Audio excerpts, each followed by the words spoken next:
Ladies and gentlemen, I welcome you all to the Q3 and 9 months FY25 post-earnings conference call of Oli Technologies Limited.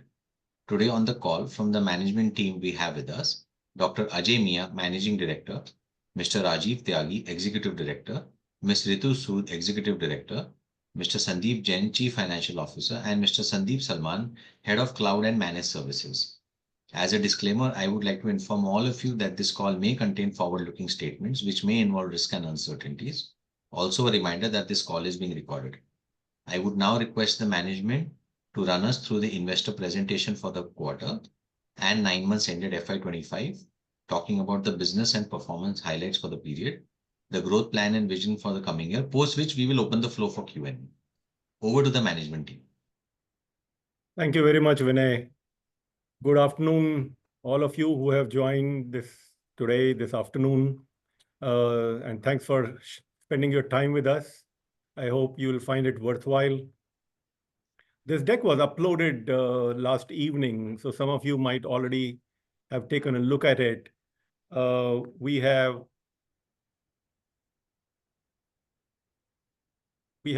divided the content into 4 sections. We talk about the numbers, what's been happening behind, and then, of course, what has been consistent and the standard annexures. So let's go to the numbers. The revenue for this quarter stood at 359.9 million Indian rupees, which approximately 36 crores. The total income was at 38.13 crores. The EBITDA for the quarter, for the first time, it crossed 10 crores. The net profit came to 7.2 crores. The net profit margin rose to 18.9%. And these figures basically mean that while we had only a very slight change in the Q-on-Q revenue numbers, the Y-on-Y was close to 20%, and however, the profitability rose. If you look at the 9 months numbers, the revenue crossed 105 crores. The total income from operations crossed 111 crores. The EBITDA, 27.59 crores. Net profit crossed 20 crores. The profit margin for the 9 months now has been 18%, which means an operational revenue growth Y-on-Y is 22.3%. The repeat and recurring is around 93.9, 94%. We added 9 customers in this quarter, and over the 9 months, we added 38 customers. The total team size continues to be around 360 people, though we will have a new batch of campus trainees joining in about 4 weeks' time, 4 or 5 weeks' time. Let's look up some ratios. And if we look at the quarterly Y-on-Y performance, the revenue growth is 19.8%.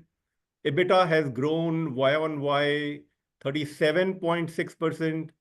The EBIT growth is 38.6%. Net profit growth Y-on-Y is 34.9%. The EBITDA margin stands at 26.4%, and the net profit margin at 18.9%. The quarterly performance Q-on-Q, the revenue growth is only 0.2%, but EBITDA growth is 10.1%. EBIT 11.1%, net profit growth is 7.8% Q-on-Q. The EBITDA margin is 26.4% and net profit 18.9%, as we mentioned. So for those of you who might be thinking that how is it that for roughly the same revenue, the profits have increased? So this is because the proportion of services in the revenue increased in this quarter. And a good part of it was international services. So this is just, I would say, this is an evidence to the fact that if our international services continue to grow, we have more opportunity to improve our overall margins.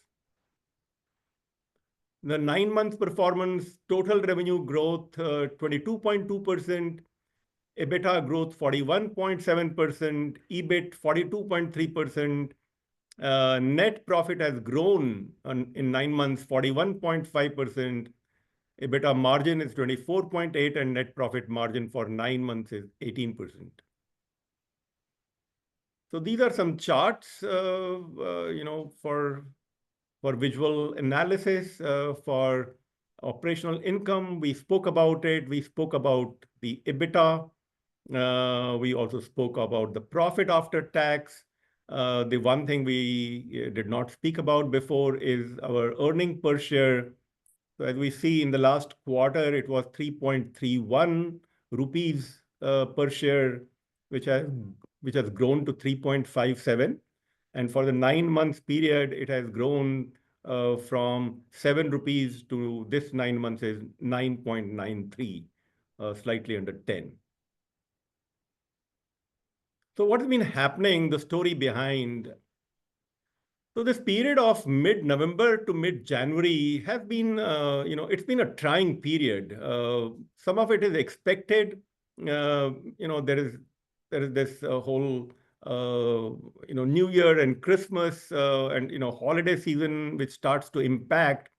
But I think there were other things. There were some political reasons, maybe the whole elections thing happening in the US, maybe some war, sentiment impacting. But overall, what we experienced was that from at least mid-November, if not a little bit earlier, till like about a week or so back, or about a week and a half back, we have sensed very cautious and prolonged decision-making process by both customers and prospects. So customers for anything new projects, any new logos that we are trying to add, and prospects for the new projects that we are talking to them for. And this basically has resulted in, you can see it in the numbers, it resulted in lesser than the usual number of customers that we add in a quarter. So in this quarter, we had only 9 new additions. And earlier, on an average, we have been adding like 14 to 15 per quarter. I'm not so much disturbed or bothered about the less number. If our revenue per customer keeps growing, and we still have a lower number of customer adds, I think we are still fine. But what has happened is, while this mid-November to mid-January saw a little bit of sluggishness in the market, in the process, our pipeline became healthier. So we still had customers and prospects who are interested in the solutions. They continued conversations. So our pipeline became healthier, and we are expecting some conversions to happen now over the next 4-6 weeks at least.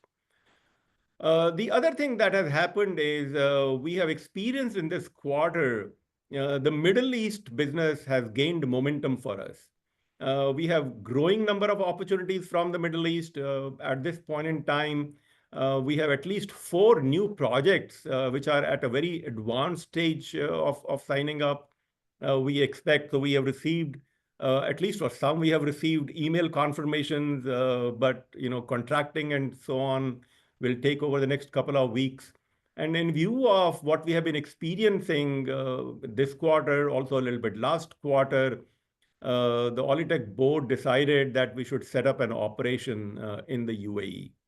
So this is something that is now being taken up, will probably get done in the next 4 to 6 weeks time or 8 weeks time. Overall, in the conversations and the opportunities that we see, the enterprise applications remain the anchor. Businesses still need to have ERPs to modernize their operations, to enhance their operational efficiencies. They need the customer engagement solutions to enhance their customer intimacy and serve them better. The retail and digital commerce is an area which continues to have significant interest in the market. And then, of course, the one thing which is gathering momentum now, and I had mentioned it in the last quarter, is the area of data engineering. We have, over this period of time, expanded our footprint. We are now doing these projects for more customers. And as you see, Microsoft Fabric is something which has several components. So for some, we may be doing data warehousing, but for some others, we are doing the real-time intelligence and other data engineering aspects. So this is gathering momentum, and we expect this to strengthen in the coming quarters. If you look at our services revenue geographically, in this quarter, the revenue from the Americas has been 59.5%. India is now at 23.6%, APAC at 5.1%, Africa 8.1%, and Europe 3.7%. For the 9 months period, these figures are 61.7%, 24.3% for India, APAC at 5%, Africa for 5.5%, and Europe is at 3.4%. If you look at the customer engagements, we have in the Q3, you will see that our top 5 customers contributed 17% of the revenue, whereas our top 10 contributed 26.6%. You will see that these figures are a little bit lower than what we saw in the last quarter, which is a good sign. So which means that we have less reliance on just a small number of customers. We added, as I said, 9 new logos in this quarter. 5 of them were domestic and 4 are international. And if you look at our overall new customer adds so far, it's been 20 domestic and 18 international so far. This is the breakup of various industries that we serve, roughly similar to what we saw, we have been seeing so far. Not much change, so pretty steady in that respect. Microsoft has been gaining strength, and it is continuously ahead of the competition in most areas of our interest. From an operational updates point of view, the international customer acquisition, well, in the last quarter, it remained a little slow, but it will. We expect it to improve in this and then the next quarter based on the pipeline that we see. And more customers are now talking about data engineering, which includes activities around RPA as well, the co-pilots also. M&A is work in progress, and some of you might think that this is always work in progress. Yes, this is indeed the case, because we have to be cautious, but there is at least one sizable company which is under active conversation with. Our growth drivers have not changed. The comprehensiveness of our offerings, the Microsoft business, our international focus, our IP-led solutions, these are what keep us ahead of the competition. They find us a place on the table for conversations, and inorganic growth is high on our mind share. We continue to work on that. The rest of the slides is what you have seen before. We will incidentally be completing 25 years on the 1st of July this year. The rest of it is what you have seen earlier. The solution areas stay the same. This is the stack that our solutions are built on. The board of directors, the lead management, everything remains the same. The NX shares are already on the NSE site at least. You can look it up there. So I think in the interest of time and in the interest of not becoming monotonous in my conversation, I would stop presenting this slide and open up for conversation. Is that okay, Vinay? Sure, sir. Thank you so much. All those who wish to ask a question may use the option of raise hand. In case you're unable to raise hand, just drop a message on chat and we'll invite you to ask the question.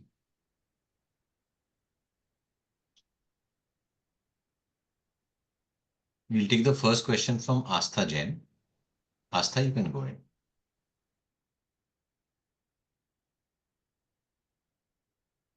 Astha, you are not audible. You are on mute in case you are speaking.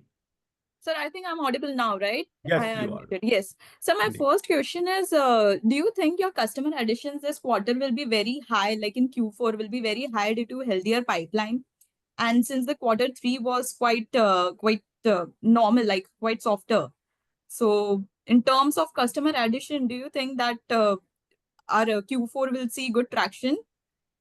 Well, Q4, so you have to understand this, when I say good pipeline, this means these are conversations which are at advanced stages. But you see, we are already 1 month down in Q4. And it is only in the last, the second part of this month that many of the conversations which kind of appeared frozen have started warming up again. Now, contracting takes time. And because these projects are very important, customers take time to get ready for it. So we cannot say that how many shall we actually sign up, but I think this is something which we are fairly, it's looking quite healthy. I cannot say, and I think it's a saying that will it be very high and so on. Look, we are not in retail business; we are B2B. So in cases of, if you look at the last quarters, we had like 14, 15, customers being added every quarter. But look, this quarter, we added only 9, but we still had the same revenue as we had in the last quarter. So sometimes it might be a lesser number, but with bigger tickets. So that might happen. But I would only say that at a macro level situation, and some of these things are not good to track even. As an analyst, it's not good to track it. I mean, you can track it, but it won't give you any insights if you track it on a quarterly basis. Because usually when you're talking of an enterprise application, the project analysis and decisions can take anywhere between 6 to 9 months. But the broad answer to your question is yes. But if you think that will it like become 2 times, 3 times, 4 times, the answer is probably not. So, sir, is it right to say that it takes generally 6 to 9 months for a client conversion on an average? In our business, yes. Okay. Okay. So my second question would be, But first of all, before you take that answer from me and try to do any analysis on that, you have to have a very good idea of what is it that we do. Now, because our business is about enterprise applications, these are applications which impact the entire business, the operations, the customer engagement, the analysis, the growth drivers, everything. So these are decisions which are not taken by one person or two people. These are decisions which are taken often by a team comprising of 6, 8, 10 people. And they have to carry the entire organization with them. They have to be sure that what they are going in for really is what they will get. As I have mentioned in some of my calls in the past, what we do is not something which is tangible at the time that a customer is signing a contract. Customers buy on trust. They get what they need many months down the line. This is the reason for them to be cautious. If somebody was to, for example, buy an iPhone, he knows what he wants to buy. He can touch it, feel it immediately. And after paying money, he will have access to it immediately. In our case, however, he will pay the money, he will wait for a couple of months. He will have a lot of challenges because people have to be trained. There is change management. He will start to get benefits of it after a long time. So that's the reason it takes 6 months, 9 months. understood, sir. So my second question would be, could you give me a revenue breakup for service and product revenue for Absolutely. Q3 and for previous quarter? Sure. So in Q3, the product and services have been about 42% product and 58% was services. In the previous quarter, the product was 45%. Got it, sir. And sir, my last question would be, could you give us a guidance for FY26 on, like, do we see our margins getting expanded or on revenue terms? I think I have provided all the information which impacts this, and as we have said, and we have seen it. as the percentage of our international services in the business grows, our margins improve. And that is something that we continue to work on, we continue to invest on. Okay, sir. Thank you. That's all from my end. Thank you. Thank you. We'll take one member from chat, Mr. Gaurav Didwania. Please go ahead. Congratulations on the great set of numbers. I've also been an ex-client of yours, so Really? great. Which company are you from? I used to work with Tresvista. It's been 6 months. I've moved to, I've run my own PMS firm called Code. Okay. All right, very nice. Great. So I have a couple of questions on the cost side of the business. First is, what's the split between the revenue generating team and the other part of the team, and what is the utilization rate for the services side of the business? See, we have always run the business very frugally. Mm-hmm. And if you see our the billable team, the delivery team, Mm-hmm. Out of this 360, the billable people would be in somewhere around 310. Mm-hmm. So our sales, marketing, admin, and sales also includes not just the people on the field, but also people who are doing inside sales job and other work. So all of that is the remaining people.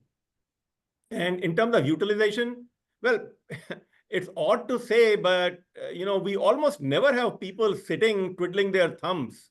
So if they have some time available, we put them on either training, which is an important investment. So we time those trainings based on their availability, or we put them in building some IP, because that is also an important investment.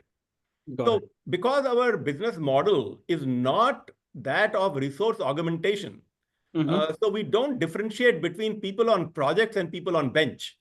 As a result of which, I would say the utilization is high, barring days of vacation and maybe any health reasons. Otherwise, people are engaged at least 95% of their. Got it. So the 300 people that you mentioned are on. Is there a further breakup between product side and services side, or is it fairly the same team working? So when you say product side and services side, you are probably wanting to know that how many people are involved in building IP. Is that right? Right. That's right. Okay. So there is a core team that works on building IP. And then there are other people who may help them from time to time. So the size of the core team is about 4 to 6 people. Okay. And I'm saying 4 to 6 because sometimes these people may also work on any specific projects when the IP is being deployed. Got it. But some other people may come in and help them from time to time. So really, that's the breakup. Got it. So the reason why I was asking that question is when I, just do the math of the services revenue, upon the average billing rate and, the number of hours in a day, I get, close to 55-60% utilization. That's the reason for my question, that computation is bound to be incorrect. And the reason for that is, you have to see that how do we compute utilization? Okay. Now, if you compute utilization based on the revenue generated divided by, the average billing expected from one person, there are several other variables that we miss out if we look at it in this fashion, and therefore this is a faulty view of it. Got it. The first thing that we have to see is that our team, people who are engaged in deliveries are also the people who are engaged in pre-sales. Because these activities or these projects take long time. You have to do various demos, you have to do consulting sessions, sometimes you have to do assessments. These are being done by the same team who's involved, who's the consulting team. So some part of it goes in sales and pre-sales. The other part also you have to see is that we have India business and we have international business. Understood. The billing rates are totally different. Got it. And, if you get X, I have mentioned it at some point in time, the margins in India would probably be in the range of 20-25%, whereas margins internationally can be in the range of 45-50%, occasionally more. So there is no simple way in which you can compute the utilization. There is no arithmetic that you can so easily put there. Understood. Got it. I'll go with my second question. You mentioned that there are 360 employees. Now, are those divided into different entities? The reason why I ask is when I check the numbers on the EPF website, it just shows from 360 it dropped to 300 over the last couple of quarters, and now it's close to 330. So just wanted to check that. No. So we have only 3 people who are full-time employed in the US. Other people are either visiting or on contract. Then we have very few people. Then we have one more entity called Ollie Consulting, where we run the Mastervar program, which is owned 100% by the Ollie Technologies. So that has a couple of people, but most of the other people are in the main entity. So they are not really divided into different entities. Got it. That's it from my side. Thanks a lot for answering the questions. Thank you. Thanks, Gaurav. We'll take the next question from Vidhi. Vidisha, you can go ahead. Hello, good afternoon, sir. Good afternoon, Vidhi. Can I get a breakup of your revenue from how much you generate from SaaS, cloud, from ERM, CRM? So can I just get a breakup from them? And can I know which of these contributes to the highest margins? Okay. So if you look at when you're talking about cloud versus non-cloud, we are essentially talking of the product part of our revenue. So a lot of customers are still in the transition stage, but I would think that at this point in time, nearly Sandeep, 60 to 70% customers have gone to cloud now. Yeah. So about 60 to 70%. I would think about 60% because most of the Mastervar is yet to go that. About 65% of the product revenue has moved to cloud. There may occasionally be one large deal that might come on-prem like what we had last year. So this large project that we had signed up in Nigeria, they were still reluctant to go to cloud because of local issues there. So that kind of tilted our last year's revenue a little bit towards the on-prem. But broadly speaking, I would say 65% is cloud. The remaining are in the transition phase. But I think the more important question that you should ask really is that where are the new customers going? So because many of these customers are there for the last 5, 10, 15, 20 years. And some of them might be continuing on-prem. But I would say 9 out of 10 new additions go to the cloud. All right, thank you, sir. And I just have one more question. So, out of these, as you mentioned, you all had recently got into AI and cloud pilot. So, out of that, which of these is contributing to the highest margins looking forward, and which of these are we focusing on more? Well, I think the answer to that, first of all, is it depends where the customer is. If the customer is in India, vis-a-vis the customer is in the US, we will have very different margins. So more important than saying whether it is AI or RPA or is it ERP, and when you are looking at it from a margins point of view, more important question is the geography. But if you compare the same, I would still say margins are better on the ERP business at this point in time, because the other side of it, which is the data engineering side or RPA side, for most customers, they are currently doing small projects on it. They are not that large projects yet, where we can say that they make a significant shift, one way or the other. All right, that answers. Thank you. Thanks, Vidhi. We'll take the next question from Rohan Mehta. Rohan, you can unmute and answer.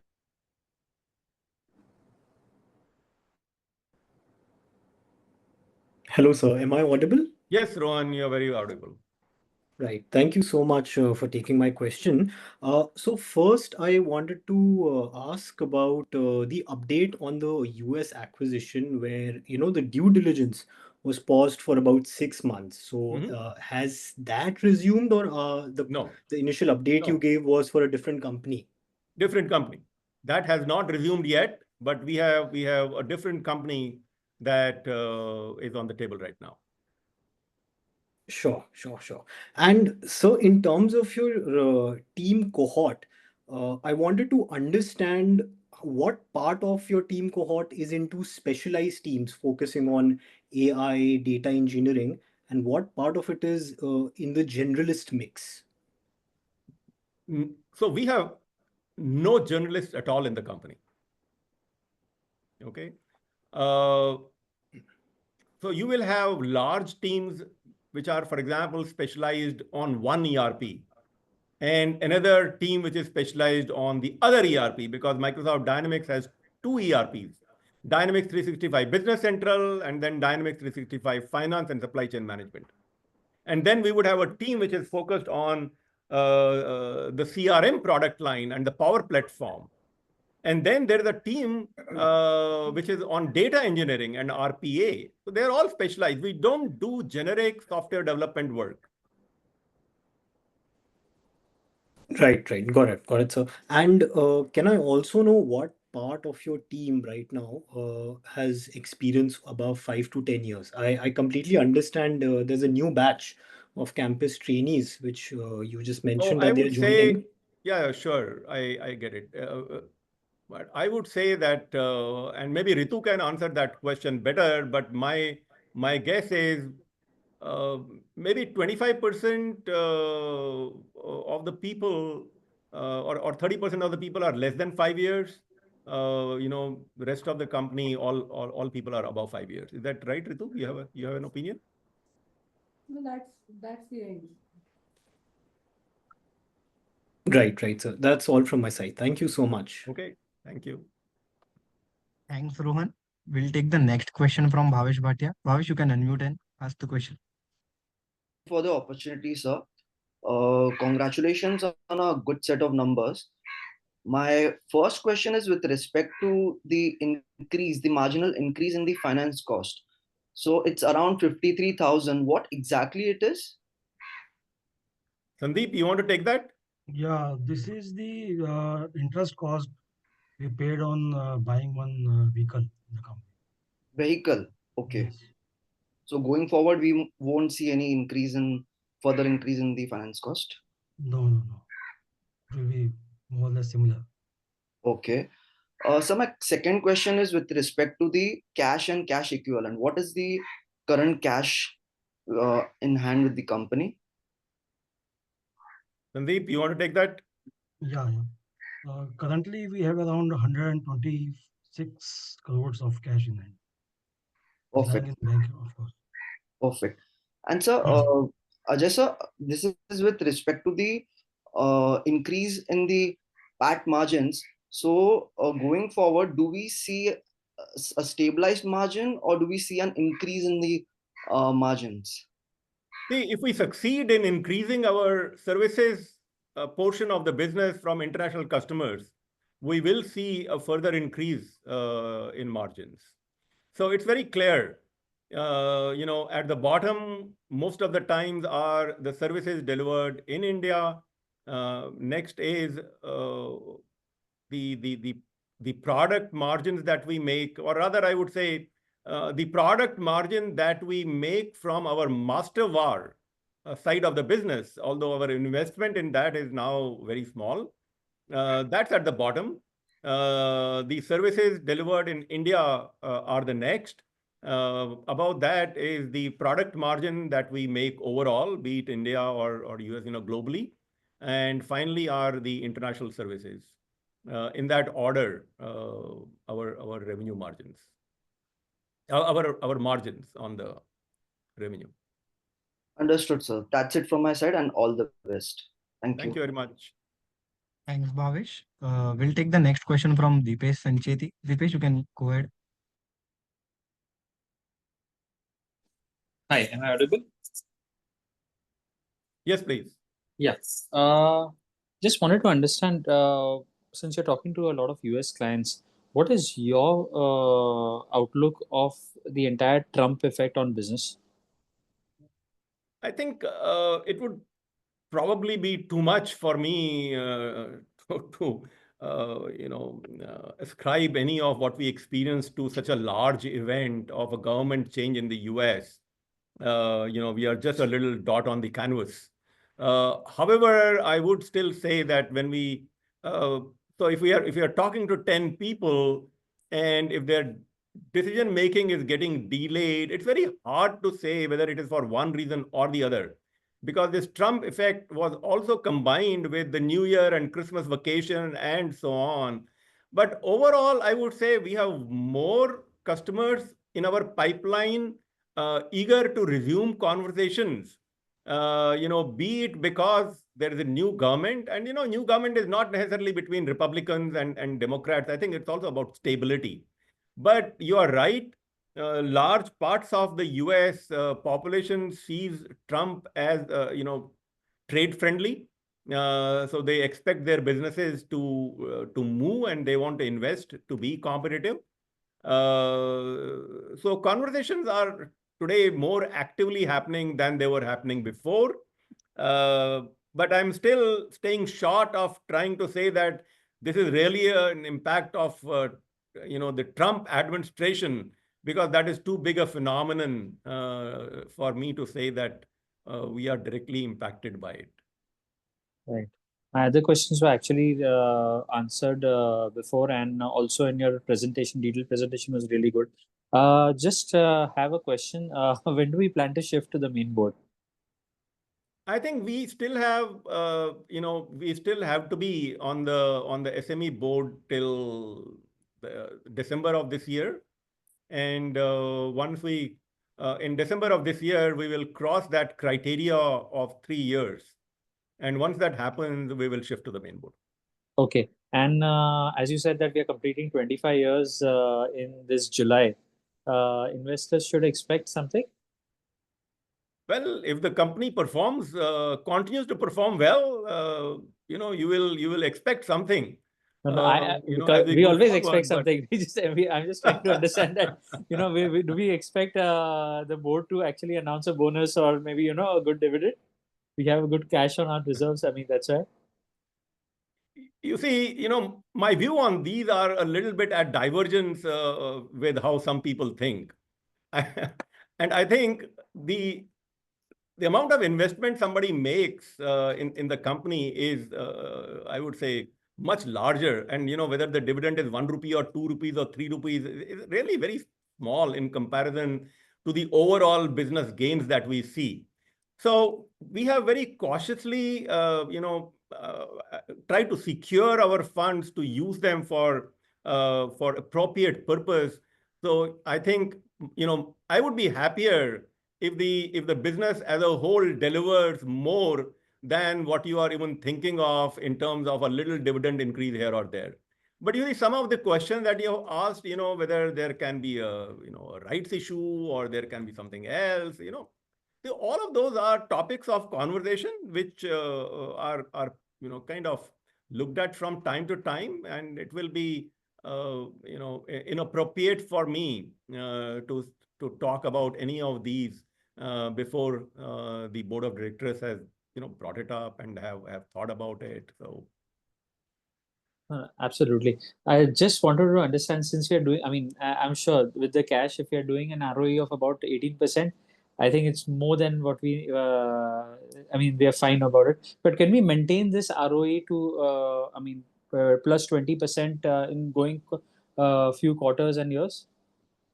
You see, we know what it takes, and we are working towards that, and we are trying to invest towards that. Incidentally, you probably know it already, but when we look at a US company, and now I have looked at 3 companies very closely in the last 6 months, those companies do not make this level of margins. So it is not as if our acquiring a US company will immediately increase margins. It will not. Briefly, it might actually reduce, but that will give us the ability to turn it around, because we will be able to get into those companies and move a lot of delivery operations to India, which therefore will enable us to increase the margins of that business and the overall business. So this is precisely the reason. If you look at our presentations, which were maybe made in the Q3, Q4 of last year, and you compare it today, you will see a shift in the percentage of business from the international services. And it's no magic. I mean, we know this is how it happens. We have been working at it. We have been getting some results out of that. We will continue to work at it. We will try to keep improving it. It's very hard to say that when will how much of this be accomplished, because it's not just a mathematical solution to something. You need to have clarity and you need to keep working at it. Right. Fine. Great. All the very best. Thank you very much. Thanks, Deepesh. We'll take the next question from Suendra. Suendra, you can go ahead, please. Hi, sir. Congratulations on a very good set of numbers, and thanks for giving me this opportunity. As per the presentation, you mentioned that there are like 4 projects which are in the advanced stage of kind of signing up. Can we know what are the sizes of those Yes, projects? so yeah, sure. So the smallest one is in the range of about $100,000, and the largest one of them is about $600,000. Okay. Thank you, sir. That's all from my end. Thanks, Suendra. We'll take the next question from Akshay. Akshay, you can go ahead, please. Hello, sir. Congratulations on the great set of numbers, especially on the margin side. I wanted to ask a different question. So, with the advent of DeepSeek now, how do you see the AI adoption happening going forward? How fast do you see it's happening forward? And so with the kind of projects that are coming to us, do you kind of sense in the market that there is more need for the AI applications going forward? And are we prepared, and how are we prepared for that happening? Absolutely. So, AI is here for everyone to see, experience, and gain from. Alletec is not a company which is, dependent or driving one particular technology. We are in the business of helping customers consume solutions which are building up and evolving. So when AI is maturing, as AI is maturing, we are trying to help our customers gain from that. So AI is definitely changing, the landscape. Our customers are needing different things, and we are in the business of helping them gain from what's new on the market. So this trend will continue, and we will, as this trend continues, we will keep on adapting and adjusting our offerings to still keep helping our customers consume it and gain from it. Great, sir. Thank you. Just a quick follow-up question on that. So does the AI application side of things have the similar scale of the enterprise application side of things? Like, let's say there's a computer enterprise application that we are building using Microsoft Dynamics, and if it's on top of that, if AI application is required to maybe increase the efficiency, do you see the same sort of scale in that that side of things as well? You see, the Dynamics 365 applications already have AI embedded in them at different degrees. So, for example, all Microsoft products have this Copilot now inbuilt. Whether you look at the browser, or you look at Microsoft Office, or you look at any of the other applications. So these Copilots enable users to enhance their efficiency. They make them They make them fast, they make them more productive. But now, in addition to that, the new generation of AI, capabilities are becoming available. So this whole concept of agents, which is coming up now, for example, the Dynamics 365 Business Central has now agents which enable you to do things which are, way different from how you would have done them otherwise, or even with the use of Copilot. So these are all stages. So, initially it was everything being done by a human. And then the next stage is where co-pilots are helping them do the same thing.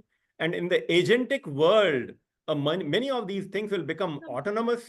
The adoption of this is basically, the first thing is conceptualizing that what is possible to do. Building those products and then enabling people and businesses to consume them. So this is a journey, and the journey is already, it's been on for the last, I would say at least 2 years, and it's only gaining speed. Perfect, perfect. Thanks a lot, sir, and all the best. And yeah, we are delighted as shareholders. Thank you very much. Thank you very much. Thanks, We'll take one Akshay. more question. We'll take one more question from the chat from Shashank Rastogi. Shashank, you can go ahead, please. Yeah, hello. Yeah, thank you, sir, for the opportunity. Just one question from my side. Sir, with the DeepSeek in advent in the technical arena, sir, our revenue portion comes from the cloud business as well. So this open source AI, will it impact our cloud revenue of Azure from the Azure side? So just want to know a little bit about it. I think you probably need to take a step back and look at what is DeepSeek, or for that matter, what is what does OpenAI do, or what are the large language models? What are they doing? So first of all, a very important thing is that these models require the cloud, even in order to get the data and get trained and so on. If you look at the Azure offerings and services that we currently look at, people are moving their on-prem applications to the cloud, which enables them to leverage their data in a manner where they can do better analytics with it, and they can train their models with their own data to leverage them for some kind of better automation and even machine learning and then AI. So DeepSeek is another model which basically has enabled humanity to train these large language models with a significantly lower level of compute than one had thought of earlier. So, for example, a large language model like ChatGPT, I think it takes approximately 25,000 GPUs of, I think it is A100 category of chipset, whereas DeepSeek was trained with only 2048 GPUs. So that is the scale. And it's just a new way of solving the same problem, which has done this. Now people will still, so these will help people do more analysis, but this is not taking the cloud away. It is in fact going to reinforce the advantages that cloud brings. Okay, sir. Just because I was having a feeling that it needs a hardware side, for the development of the software rather than the cloud side. So that is why I asked this question, sir. So you see, our customers are in the business that they are in. Whether somebody is in manufacturing or professional services or travel or EPC, and they want these applications to run their business. Now, to run their business, they need applications, and they need infrastructure to run those applications. These applications are becoming increasingly more intelligent. They are throwing up more data. The cloud infrastructure helps to capture that data at a significantly lower cost than it was available before, right? So this is where you will have some usages of things like a chat GPT or Owen model from OpenAI or the DeepSeek, but it is not going to fundamentally change the business that the customers are in. Our customers are not the companies. Like OpenAI is not our customer. We are not in the business of providing people to these large tech companies. We are in the business of helping, uh, you know, other businesses that you know of in the physical world or digital businesses for that matter. We are in the business of helping them become more efficient, more competitive. So these are good things for us because these things will increase the demand and awareness for people to use technology. Okay. So, sir, that means our cloud business margins will remain intact and no threat on them as such. You see, I see margins are dependent on a lot of things. Margins are dependent on pricing. Margins could be dependent on the OEM policies. But I would say it would be wrong for me to say, the margins will be same or less or more. But I would say the cloud business itself will only increase because there is more and more applications which are available from cloud. And this trend is only going to grow. So our cloud business is going to grow. Thank you, sir, for explaining this much. Thank you so If much, you sir. look at, even if you look at the Microsoft results that were announced yesterday, you will see their cloud business has marginally grown. The Azure Plus business has last quarter grew at 30%, but now it is at 31% or something like this. Yeah. So its expectation was 31.8, just a little bit it came down, but yeah, almost in line. Yeah. Thank you, sir. Thank you so much. Thank you. Thanks, Shashank. We'll take the follow-up question from Vidisha. Vidhi, you can go ahead, please. Yes, sir. So previously, last quarter, the US contribution was around 61% to our revenues, and this year it was around 59. So looking ahead for FY 26 and 27 and the years to come, so what percentage of revenue are we expecting from US versus the other countries? It's very, it becomes a little impractical to kind of either forecast or track these numbers at like uh, such like fraction of percentages, from that point of view, one project here or there or one milestone being done earlier or later, can make this difference. And I get you from your point of view, you have only these numbers to see and kind of try and make a forecast from. But I would only say, these fractions of decimals one way or the other are no trend. They are fairly impractical. What you have to see, though, is while you are looking at this difference, a fractional difference between last quarter and this quarter, and whereas you see that the revenue in the last quarter and this quarter is about the same, the point which you have not seen, though, is that in this quarter, our services component grew substantially in comparison to our product component. So even though percentage point wise, it may appear down by a fraction, but in absolute, it increased in a very healthy manner. And as I said, we very clearly know where we want to go.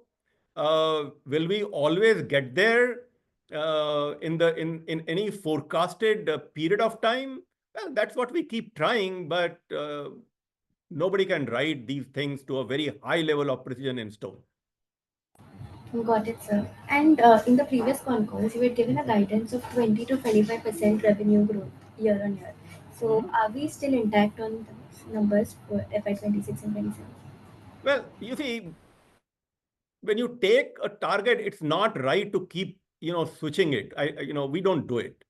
And as I said, maybe we are a percentage point, a little bit down or a little bit up, which is okay. But, we can't just change these numbers based on our convenience. We still want this to be,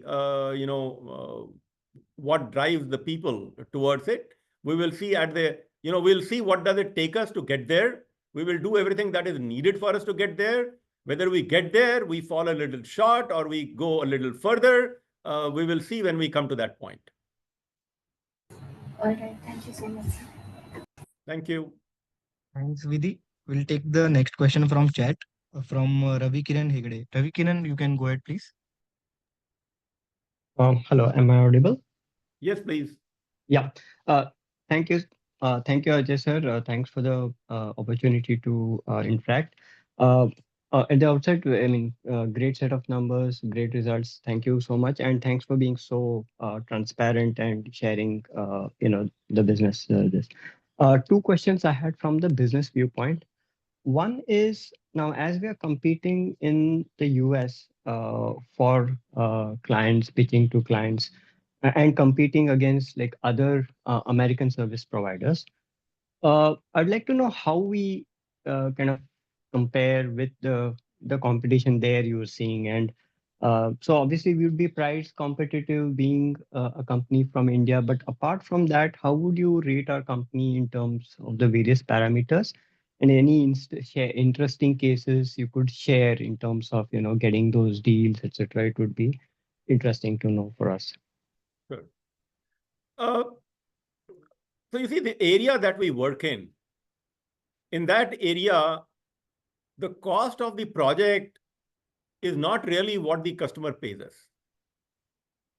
A significantly higher cost is what the customer incurs in change management, in getting their people trained, in aligning the organization with the new solution. So the cost of failure is very high. Because of that, nobody compromises on the project outcomes simply because something else is cheaper. What that means is that being a little bit cheaper or being cheaper, from the local competition gives us a competitive edge, but that by itself is not a winning mantra. Winning requires that you still are able to instill the faith and trust in the customer that his objectives will still be met and his project will succeed and he will get the desired outcomes from the project impacting his business. And if you are able to do that, only then will be the question if you are able to do that at a price point which is better than the price point being given by local people, you have possibly a winning proposition. There will always be some who will say that maybe, we have 5% risk in trying to go to somebody who will do on-site, offshore, and all this kind of stuff. And he says, I don't want to take that risk, and I would much rather pay 50% more or 100% more and go only to a big four. Well, yeah, sure, you will have those kind of people. But you will also have a lot of other people who would say, I want what it takes for me to succeed, but I also am very conscious of my price and I want to go it and do it at the best price possible, but nobody compromises on an outcome. Thanks. I mean, yeah, that absolutely makes sense. But then how do you, to convince your prospective clients in terms of, is it, I mean, I'm sure there would be client referrals and so on and so, but anything you could share in that regard? Well, it's very simple. As I just mentioned in this call also, in our business, customers buy on trust. Now, this trust is not something which is, kind of instilled in one conversation. Our opportunities take many months. And what happens over these months are several conversations, demos, solutioning, talking to several people from different departments. And it is this process of talking to people, showing the product, showing them the solution, which gives them the comfort that you understand their business and you understand how the solution needs to be delivered. So when this faith, so this is a process. And when they get that faith, then they think, yeah, you probably are somebody that they can, trust and have faith on. That is when you get an opportunity to progress. Right. Thanks. It's all consultative. It's all consultative. Right. Thanks. The second question from a business perspective is, in terms of the service revenue, right? So we would have a service component, I understand, for most of the deals. And so the proportion of the service income would increase over time as we have more and more clients on board, right? So if you could help me understand how, that would play out in terms of, over time, how would, sorry. Yeah, sure. So you see the service rates that you realize in India are different from the service rates that you realize, for example, in the US. The product pricing, however, is roughly the same. Now, what happens in India, if I just average out over many, customer wins, in India, our product to services ratio stays somewhere in the ballpark of 55-45 or maybe 60-40, the higher one being the product. But if it is a medium-sized customer, but if it is a very small customer, maybe the product price is lower. But comparing apple to apple, for the same customer in the US, the product will probably be 25% and services 75%. So this ratio is not likely to change simply because we get more projects. But what is likely to happen is that if you get large customers who have a large number of users, the product component may go up. The service component may not scale up in the same proportion, though you will end up doing more things for those customers because their needs will also be in proportion to their scale. Right. So the more complicated the organization there would be, I imagine, more customizations, more things you need to take care of to make it suitable for the customer, right? So service component, shouldn't that be more? You're right. You're right. But those things don't change the value of the project that much. Comparing a very simple to, let's say, a little complex, the price difference will be not more than maybe 20%, 25%. But let's say if you have an organization which has 10 users versus an organization which has 100 users, the product price will be significantly different. Right. Okay. Got it. Thank you. All right. Thanks, Ravi. I have one more question, but I would probably go back in the queue. Thanks. Okay, thanks, Ravi Kiran. We'll take the next question from Bobby JJ. Bobby, you can go ahead, please.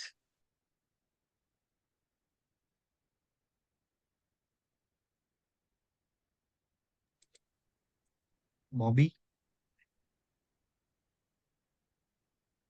Okay, we'll take the next question from Harsha Karan. Harsha, you can go ahead, please. Yeah. Hi, am I audible? Yes, Harsha, very much. Thank you. Congratulations, first of all, to all the board members to having been making so far together. It is very rare to see all of you together like this.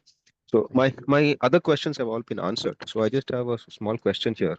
Of all the companies that you were analyzing to acquire, okay, hypothetically, if I have to ask you, if you had acquired a company, would it make our company vertically integrated or horizontally integrated?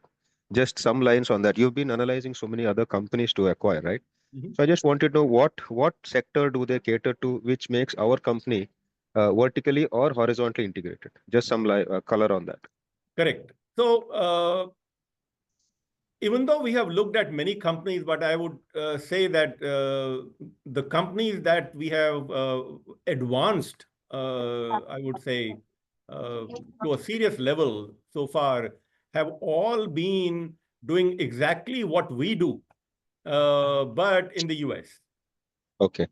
What that basically means is that we are looking at the same customer type, we are looking at the same technology, we are looking at the same nature of solutions.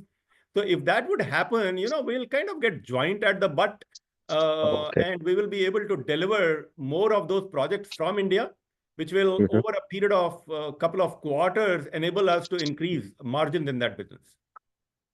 Okay. Okay. Thank you. Thank you. That's it for from my side. And thanks for answering. If I have any other queries, I maybe write up to you. Please do. Thank you. Thank you. Thank you. Thanks, Harsha. If anybody else wish to ask question, then please raise hand. Bobby, if you're there, you can unmute and ask. Hello. Sir, I think there is, yeah, Bobby, you can go ahead, please. Yeah, hi. You mentioned that before clients can use generative AI, you need the data to be on cloud. So do you help your clients do that? So the data is in cloud for most of the customers now, and it's not just be it an ERP data or CRM data or data from other applications. Barring a few customers who may be still continuing with their on-prem ERPs, as I said, most of the new projects are all cloud-based projects. One of the core offerings, and you may look back at our presentation, one of the slides was showing the 6 offerings that we have, and one of that is digitizing the core. And that includes the cloud transformation. So it's a very important offering from us. In fact, my colleague Sandeep, who's here with us in this meeting, he runs the cloud practice, and Azure infra platform, managed services, and many other services that go from Azure is what he runs now, probably for close to about 100 customers. Right. So what do you mean is you create a data warehouse where different departments of the organization with their varied data, it all consolidates into one sort of a warehouse, which you can use for artificial intelligence, inference models for artificial intelligence. Yes, but you see, this thing has evolved in the last couple of years. So when you talk of data warehouse, most of the data warehouses are all gathering structured data. So data warehouses would typically get created, let's say, with a SQL data warehouse. But organizations increasingly also have data which is not structured data.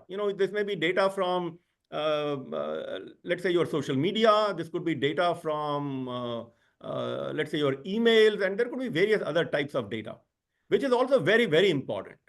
And when you need to bring all this data, you have to move to other technologies which are now known more as the data lakes or even the data lake houses.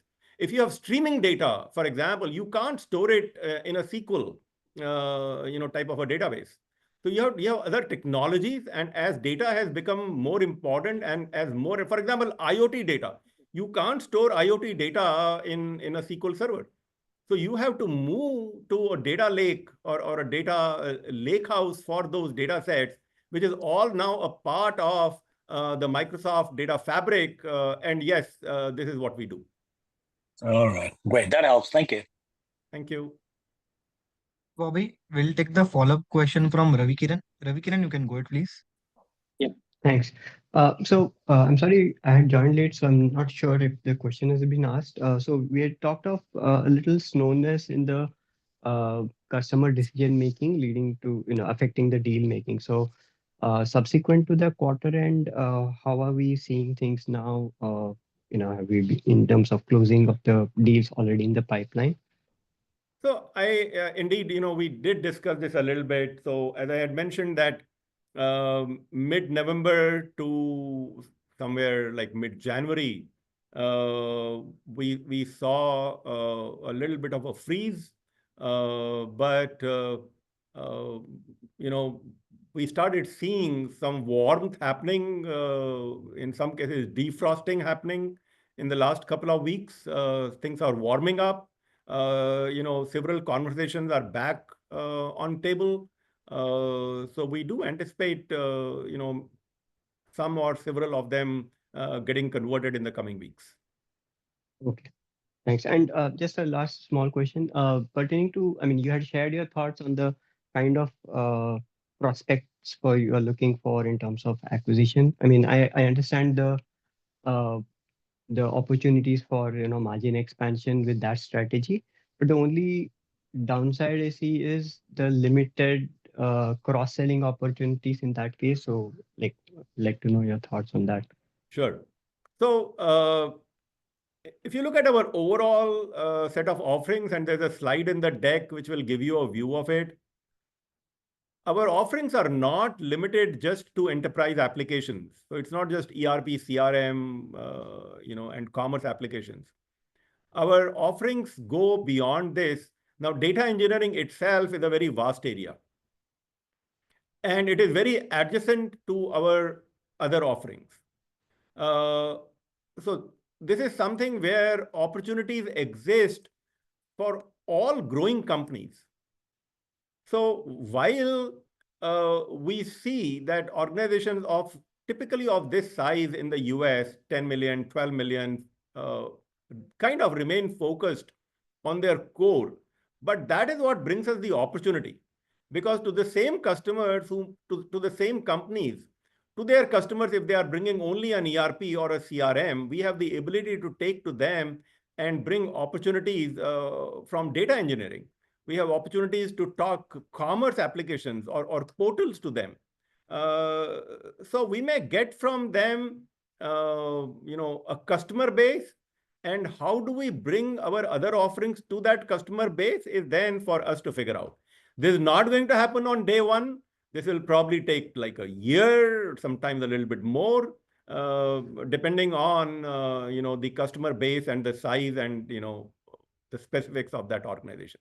But other than this, there are two other areas in which we have been, continuously either evaluating other companies and also, gradually building up ourselves. And that is an area of digital commerce, but also the area of data engineering. So we have our own team, but in terms of acquisition, if we come across companies who are at least a couple of $1 million, have some international customers, we are happy to look at that and make investments to strengthen this area. We are also talking to candidates who could come in, senior people who would come in and give a further boost to this. So we are looking at all the areas which are associated with our core. So it's not just one thing. Okay. Thank you so much, sir. Thanks a lot and appreciate the very, Thank very you. We'll take one follow-up question from the chat with Devendra Rawat. Devendra, you want to go ahead? Yeah, sir. So I was asking, do we have like ongoing engagements with research firms like Everest Group and Gartner kind of firms, right?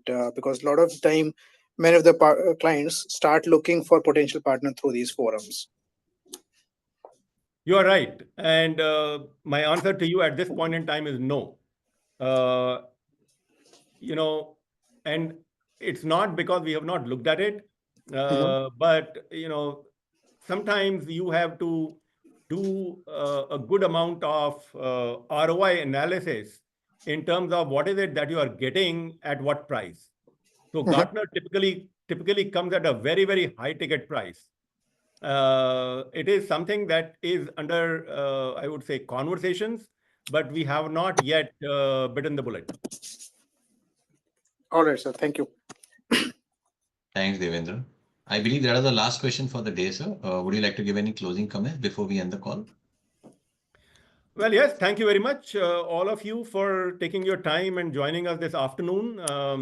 Overall, this period has been a little bit different from how we have seen the last couple of quarters, but we think that things are warming up. It will get better at a macro level. I think we are placed very well. It takes a lot to establish a business in a completely different geography. Sometimes we may think that, oh, okay, if you have to set up in US, you can send somebody, one person there, or you can hire somebody there. It doesn't happen that way. You have to have a lot of customer engagement. You have to have reference cases. You need to be well connected with if you're working with Microsoft, people have to know you. So it just takes a certain, you have to log in a certain number of, years before you become of any relevance, in these geographies. So fortunately, we have, come a long way in doing that. So we are now a business which is in serious contention for leadership positions in some of these geographies. We will continue to push that. We do think, the next several quarters, they are not going to be easy, but I think we will have opportunities for us to, go up gear. So I'm very optimistic for the next couple of years. I think we are doing what the market needs. We are in the geographies that are growing, and so we are all set. Sure. Thank you. Thank you, sir. Thank you to all the participants for joining on this call. And thank you to the management team for giving us their valuable time. This brings us to the end of today's conference call. Thank you very much. Thank you very much. Thank you very much. Thank you, sir.